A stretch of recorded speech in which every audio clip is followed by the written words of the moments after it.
ગંગા નદી પરનો પુલ કૈલાસ રોડ પરનો જે ઘટના બની છે, આપણે ઘટના બની છે એની ખબર મને હું નવસારી કે અગત્યની મિટિંગમાં ગયો હતો સવારે અર્લી મોર્નિંગ, અને નવસારી મિટિંગમાં મને ખબર પડી કે એક બ્રિજનો એક ભાગ તૂટી પડવા પામેલ છે.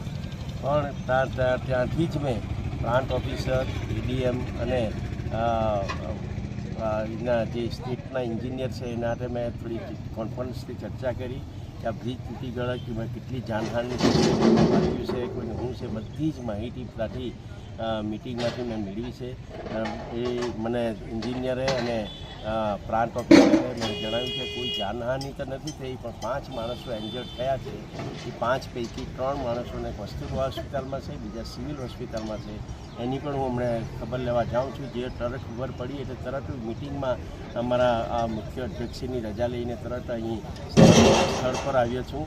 સ્થળ પર જોવા મળ્યું તો મને માહિતી અહીંયાના સુપરવાઇઝર પરથી માહિતી મળી છે, એના કોન્ટ્રાક્ટર પરથી પણ જે માહિતી મળી છે, જે બ્રિજ જે તૂટ્યો છે એ ગડર ખસી થવાથી તૂટી પડ્યો છે. એમાં કોઈ સ્લેબ તૂટી પડ્યો નથી, એ કોઈ સ્લેબ ભરેલો પણ નહીં હતો, પણ જે સેન્ટિંગનું કામ હતું એમાંથી ગડર અને ટેકો ખસી થવાથી એને આખી રેલિંગ તૂટી પડી છે. બીજું કોઈ મોટી ઘટના એ પવામાં નથી. કોઈ એવી અફવા જે ફેલાવવામાં આવી છે કે 5 માણસો મરી ગયા, 3 એ પણ એવું કશું નથી.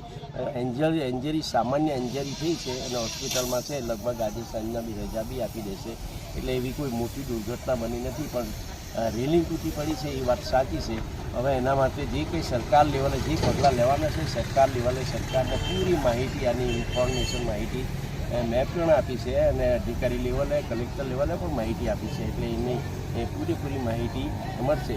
મને જેવી ખબર પડી એટલે મેં અહીંના સ્થાનિક માણસો, અહીંના ગુંડલાવના સરપંચ, રમણાજીના સરપંચ, અહીંના આગેવાન પિયુરભાઈ બધાને મેં કહ્યું છે તમે સ્થળ પર જાઓ અને કોઈ માણસને હેલ્પની જરૂર પડે તો જરૂર તમે એમાં મદદ કરી કરો. પણ એવો કોઈ અકસ્માત થયો છે, પણ એમાં કોઈ મરણ કે કોઈ એવી ગંભીર ઘટના બનવા પામી નથી.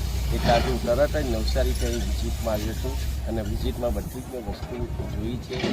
હકીકતમાં સ્લેબ પડ્યો નથી, રેલિંગ પડી છે, ગડર તૂટી પડી છે, એનું સમારકામ ચાલુ છે અને એ માટે જવાબદાર જે હોય એની અમે સરકાર પગલાં લેશે.